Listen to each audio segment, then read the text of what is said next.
Thanks, Senator Whitehouse. Senator Hawley. Mr. Chairman, I'll let Senator Cotton go next. He was here before me. Senator Cotton. Ms. Monaco, last week the National School Board Association wrote to President Biden asking the administration to bring the full force and weight of the feds down onto parents who are protesting various school policies at school board meetings, including the indoctrination of children with an anti-American doctrine known as critical race theory, or protesting the requirement that children as young as 2 be required to wear masks. Now, I think we can all agree that violence is not an acceptable form of political protest, and violence can never be used to achieve policy or political goals. But that's not what the School Board Association letter focuses on. In fact, in one example of what the association thinks warrants federal criminal charges, they cite, and this is a direct quote, an individual who prompted a school board to call a recess because of opposition to critical race theory. A recess.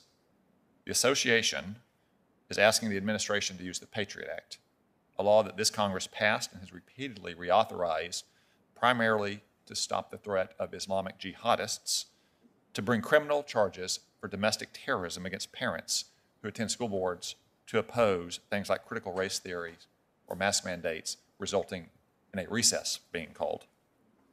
Ms. Monaco, is it domestic extremism for a parent to advocate for their child's best interests?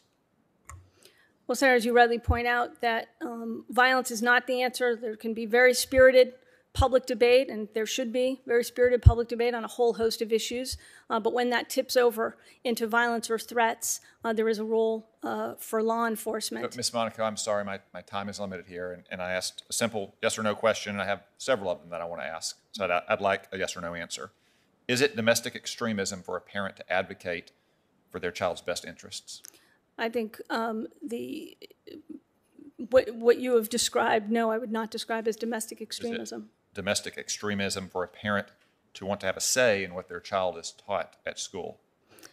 I think it's important, although obviously not my field in the Justice Department, to opine on education policy. It's important for parents' voices to be heard. But, Senator, I want to talk about what the Attorney General did do in response to that. The issue of threats. Ms. Monaco, I want to go through my question. I grant you that no one should ever threaten violence or use violence to try to achieve political or policy goals. They shouldn't, for instance, follow Democratic senators into the bathroom violating state laws. No one should ever use threats of violence or violence to achieve political goals. I'm asking very simple questions here and trying to get to the bottom of what was on the Attorney General's mind or the Department's mind. Is it domestic extremism for parents to oppose their children being taught to treat people differently because of race? The Justice Department's job, Senator, is to apply facts to law, not to opine on letters that are put forward or I think it's very important for the Justice Department to...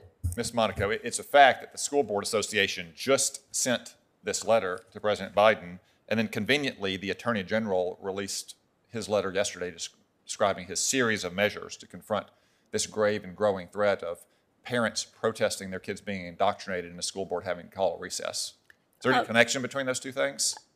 I want to be very clear, and the memorandum that's publicly available the Attorney General issued talks about the importance of bringing federal, state, local law enforcement together to make sure that there is awareness of how to report threats that may occur and to ensure that there's an open line of communication to address threats, to address violence, and to address law enforcement issues in that context, which is the job of the Justice Department, nothing more. The United States just saw the largest single-year increase in murders on record. Has the Attorney General issued a memorandum describing a special series of measures that the Department of Justice should take to try to address this record increase in murders?